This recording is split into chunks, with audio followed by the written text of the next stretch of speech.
Siç theksohet edhe në raport cilin do ta shihni sot, ndeku gjinor në punësim dhe në pjesëmarrje në fuqinë punëtore është një nga problemet strukturore më të rëndësishme të Kosovës, përkundër që gratë përfaqësojnë gjysmën e popullsisë, ato janë dukshëm të nënpërfaqësuara në tregun e punës, me pjesëmarrjen më të ulët në Evropë dhe kanë pjesëmarrje disproporcionale edhe në ekonominë në përgjithësi.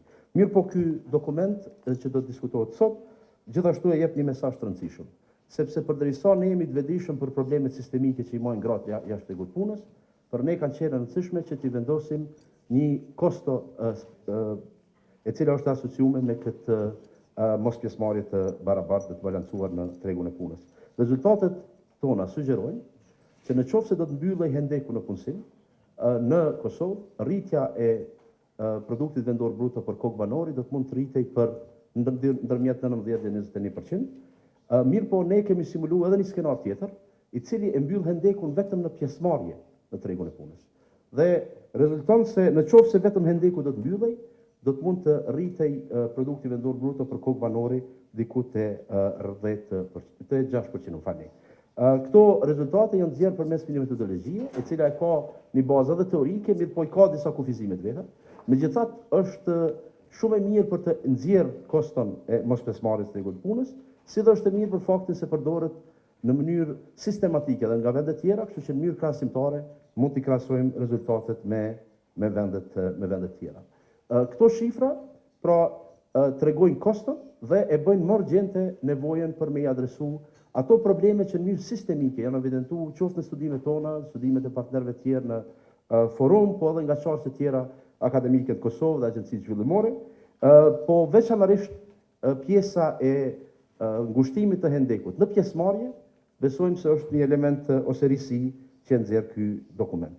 Well, good morning, everybody.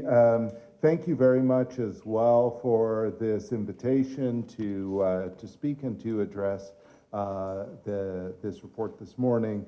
I really want to thank the Reinvest Institute, UNFPA, and the Austrian Development Agency as well for their leadership and for their partnership. I'm very happy to be here today in the presence of policymakers, of private sector actors, of academia, other development partners.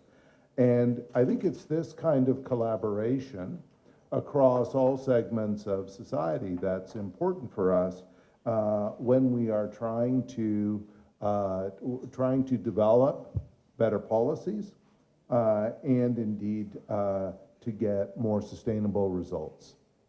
You know, as a newcomer as well, I only took up my role in the beginning of August.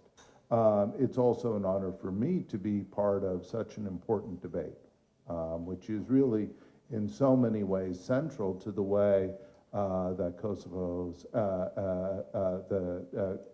Kosovo will experience economic and social development in the years to come. I've worked for the UN for a long time, and that has included the entire time in office of our current Secretary General, Antonio Guterres. And as many of you will know, the Secretary General has made gender equality one of the most important, a central pillar in his activities. So 50% of the senior ranks of the UN are filled by women. For my colleagues, many of you will remember my predecessors, Arnhild and Ulrika before her. And you know, amongst my group, again, we have gender parity, and the Secretary General has been incredibly clear about the fact that this is the way he wants to shape the organization going forward. And his view, very simply expressed, is, you know, how can we expect societies of different types to fully realize 100% of their potential if they're not taking account of 50% of the available human capital. And I think that's, you know, an issue that this report does such a good job in highlighting, this paradox where we see women excelling in higher education, in other forms of life, but yet only 1 in 4 is participating in the labor market, which is, as we all know, the lowest rate in Europe. And I think what this report does is demonstrate very clearly, how the structural exclusion is holding back the entire economy. It's not just a question of women it's the entire economy. And I think in a positive sense, what is the energy that can be released through that inclusion? And a real strength of this report is, as the director was just saying, the fact that the quantification of that effect on GDP. So it's very clear that we need to develop concerted actions across policy, societal norms, business practices to take full advantage of Kosovo's democratic dividend and bring women fully into the workforce.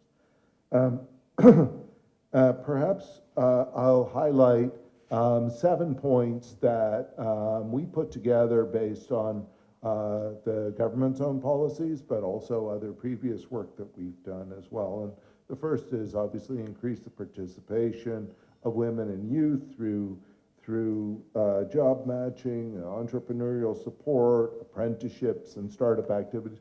All those things that in their very different shape give people their first, and give women their first step into the labor force. Formalizing flexible work by regulating part-time, teleworking, adaptable schedules, and ensuring that women and indeed workers in general are able to retain their benefits and their protections.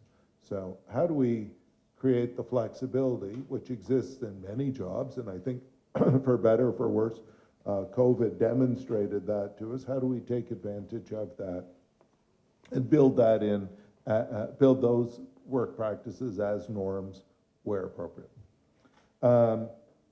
Removing barriers and enforcing laws, equal pay, non-discriminatory legislation, family-friendly policies such as parental leave and childcare.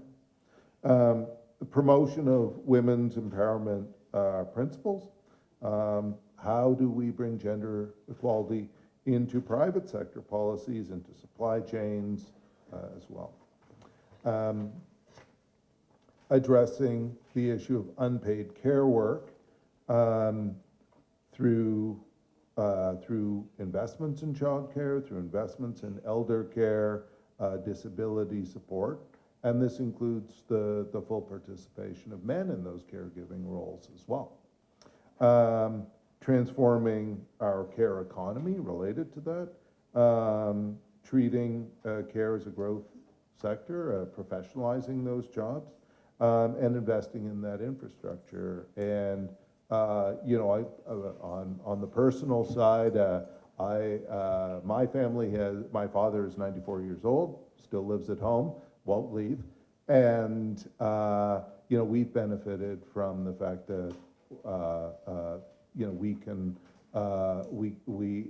from very professional caregivers, and that has enabled him to continue with his quality of life. So how do we make sure that the value of that work, and that's why I mention it, the value of that work is appropriately recognized, whatever society we're in.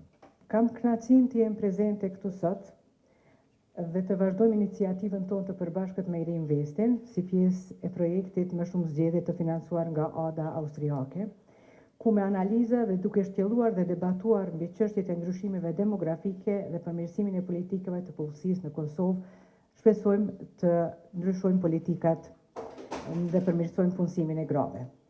Dua të filloj me një numër që duhet na shqetësoj të gjithëve. 25%. Kjo është shkolla aktuale e pjesëmarrjes së grave në fuqinë punëtore në Kosovë. 25% dhe kjo vendos popullatën e Kosovës në fundin e renditjes evropiane dhe globale dhe është një statistikë që duhet të trajtojmë me urgjencë. Kosova ka bë hapa të jashtëzakonshëm veçanërisht në arsim. ku gratë kanë shkëlqyer dhe shpesh të i kalojnë burrat në regjistrimet në arsim të lartë. Megjithatë, kjo arritje e shquar akademike nuk po përkthehet në fuqizim ekonomik. Ka një popullsi femrore me një nivel të lartë arsimor e megjithatë mungesë të shfrytëzoj burimin e vet më të vlefshëm. Kosova thjesht po funksionon me vetëm 1/4 e punëtorëve të vet më produktiv, duke lënë qëllimisht në margjina një numër masiv talenti dhe potenciali. Kjo plagë është një plagë e shkaktuar vetë për fat keq. Kjo nuk është thjesht një problem social, është një problem i rëndësishëm ekonomik. Kërkimet tona zbulojnë një mundësi të prekshme me vlerë multimiliarda euro. Duke mbyllur hendekun gjinor në punësim, ne mund të rrisim produktin bruto për frym në 21.1% dhe kjo nuk është një shifër teorike. Kjo është një udhërëfyes për një të ardhme më të begatë për Kosovën. Ky stimulim ekonomik do të sillte më shumë vende pune dhe paga më të larta, duke kontribuar drejt për drejt në të ardhurat e familjeve dhe duke rritur shpenzimet e konsumatorëve. Do të zgjeronte bazën tatimore duke ofruar të ardhura thelbësore për të financuar shërbime publike si arsimi, kujdesi shëndetësor, social dhe përmirësimi i infrastrukturës. Dhe do të favorizonte një ekonomi më të qëndrueshme, rezistente dhe dinamike. Dështimi për të angazhuar gratë në fuqinë punëtore është një plagë ekonomike e shkaktuar vetës dhe vetë. Për të zgjidhur këtë, duhet së pari të kuptojmë kompleksitetin e problemit. Kjo shkallë e ulët e pjesëmarrjes nuk shkaktohet nga një problem i vetëm, por nga një rrjet i ndërlidhur pengesash sociale, kulturore dhe strukturore. Ne duhet të adresojmë normat gjinore, tradicionale të rënjosura thellë që i delegojnë gratë në rolin e kujdestarës dhe të ambisës. Duhet të trajtojmë barën jo proporcionale të punës së papaguar për kujdesin që i bie mbi gratë duke lënë pa vend për një karrierë. Duhet të mbyllim boshllëqet legjislative dhe të shtypë për politika miqësore në familje dhe në vendet e punës. Dhe duhet të punojmë për të adresuar mospërputhjen e aftësive që ekzistojnë, duke i udhëhequr gratë drejt sektorëve me kërkesë të lartë dhe me paga më të mira si teknologjia dhe inxhinieria. Ky problem është një urgjent që kërkon reflekt të menjëhershëm dhe të bashkëreguar nga të gjithë sektorët të shoqërisë kosovare, nga institucionet e të sektorit privat dhe individit. Kjo iniciativë nuk është vetëm për drejtësi, ka të bëjë me zhbulqimin e potencialit të plot ekonomik të Kosovës, ka të bëjë me parafrimin me standardet më të larta të tregut të punës evropian dhe ka të bëjë me një ndryshim themelor që do të përfitojë çdo qytetar. Le të angazhohemi për të shmangsuar çdo pengesa dhe për të ndërtuar një të ardhme ku çdo grua ka mundësi të kontribuojë me talentin, potencialin dhe punën.